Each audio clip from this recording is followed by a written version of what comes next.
एक बूढ़ा बाबा खूब रो रहे थे, माथा पकड़ पकड़ ठोक ठोक के रो रहे थे। रोते हुए देख करके नारद बाबा उधर से जा रहे थे, देखा बूढ़ा बाबा बहुत रो रहा, बहुत रो रहा। तो साधु को तो दया आ ही जाती है। नारद बाबा आए और बूढ़े बाबा से कहते, बाबा क्या हुआ, क्यों रो रहे इतना, क्या हुआ, कपाट ठोक ठोक क्यों रो रहे, क्या कहे बाबा। देखिए बूढ़े बाबा क्या कहते हैं, बाबा क्या कहे, बचपन से अरमान लेके था कि एक बच्चा होगा, एक बेटा है, बहुत अरमान देवी देवता से बहुत मनोती किया था कि एक प्रभु बेटा दे दो, और भगवान की कृपा हुई कि हमें एक बेटा भी हुआ। यही आस लेकर के, देखिए बूढ़े बाबा क्या कहते हैं, यही आस लेकर के कि बेटा बड़ा होकर के सेवा करेगा। ये आस प्राय लोगों को होती है, लेकिन दुर्भाग्य है हमारे देश के नौजवानों को कि आज लोग माता पिता की सेवा नहीं करना चाहते। भूल जाता है कि जिस माता पिता ने मुझे इतना दर्द से पाला है, इतना कष्ट उठा के पाला है, कब, जब तक वो लड़के की शादी नहीं होती है तब तक तो माता पिता बहुत प्यारे होते हैं, लेकिन लड़के की शादी हुई, देवी जी आए घर, माता पिता देवी देवता के समान ठुकरा देते हैं। क्या मिल गया, क्या मिल जाता है, हमको समझ में नहीं आता। आज मैं देखता हूं माता पिता अनुमान लगा करके बेटा बेटी को पढ़ाते हैं ना, किस अनुमान से कि बेटा बेटी सुख देगा। आज माता पिता अपने को भूखे रह करके बच्चे को फीस भेजता है। मैं देखता हूं आजकल भी रिक्शा चला के कोई अपने बच्चे को पढ़ाता है, मजदूरी करके अपने बच्चे को पढ़ाता है, क्या अरमान लेकर के कि आगे चल करके बेटा हमको सुख देगा।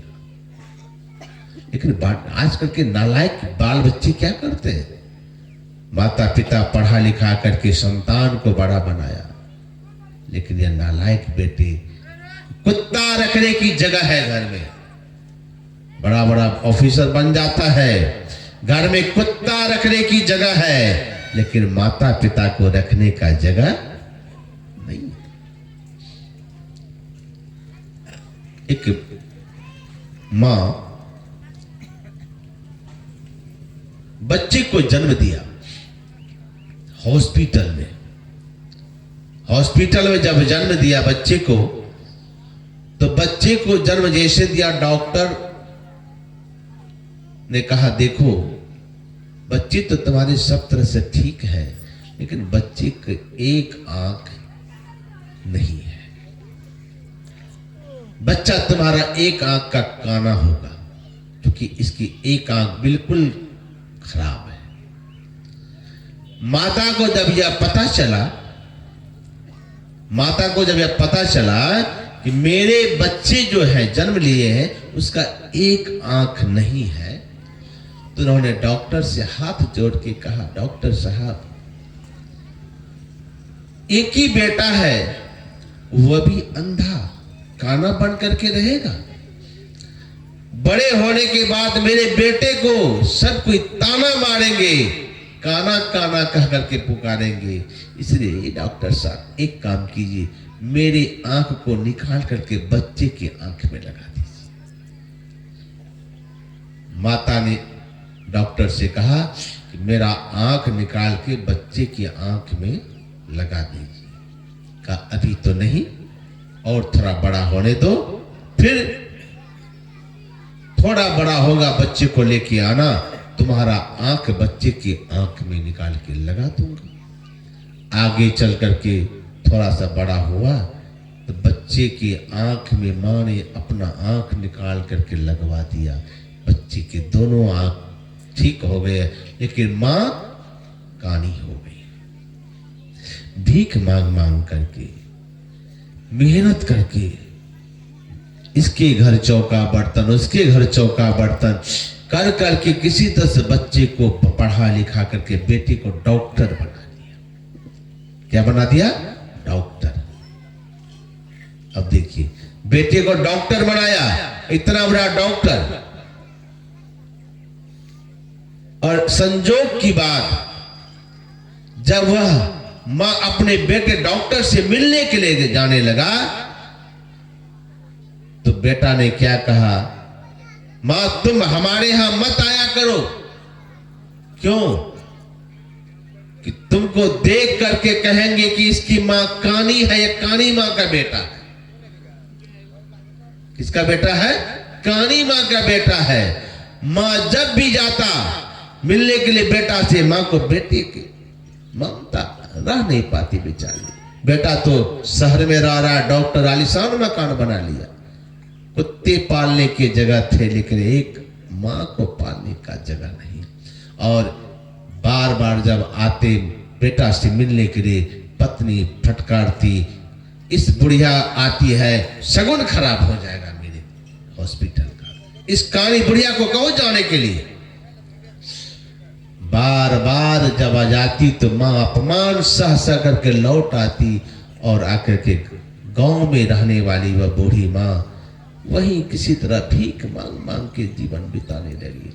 लेकिन मां को पता था कि कभी न कभी तो एक दिन बेटा मुझे खोजने के लिए आएगा।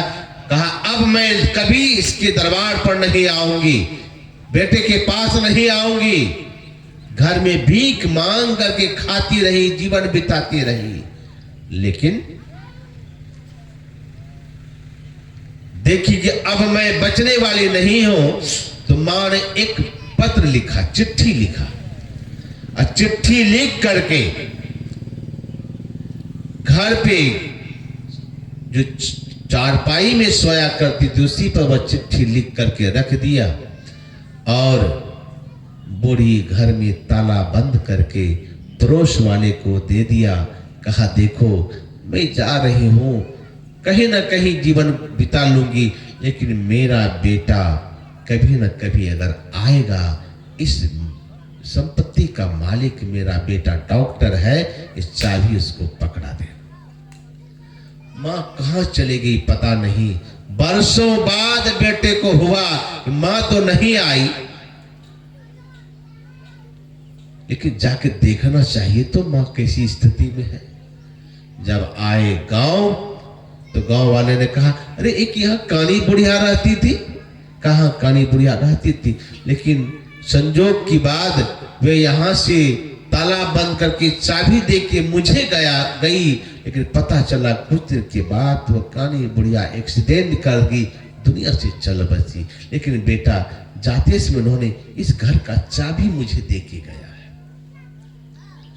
वो डॉक्टर साहब घर का ताला खोला, ताला खोल करके कमरे के अंदर गया वो डॉक्टर, और डॉक्टर जैसे गया देखता क्या है, अंदर में पूरा मकड़ा का जाल लगा हुआ था। घर में एक चारपाई रखी हुई है और एक कागज का टुकड़ा रखा हुआ है। उस कागज को उठाया और उसमें लिख करके मां गई थी कि बेटा तुम मुझसे देख करके नफरत करता था, तेरी पत्नी मुझको देख के नफरत करती थी।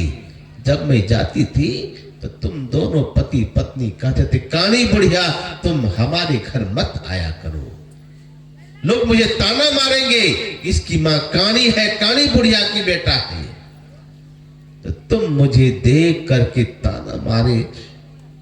लेकिन एक बात याद रखो बेटा, कानी मैं नहीं, काना तुम पैदा लिए थे। मैं एक राज लिख करके जा रही हूं, जब तुम इस दुनिया में जन्म लिए थे कानी मैं नहीं थी, काना तू बन के जन्म लिया था।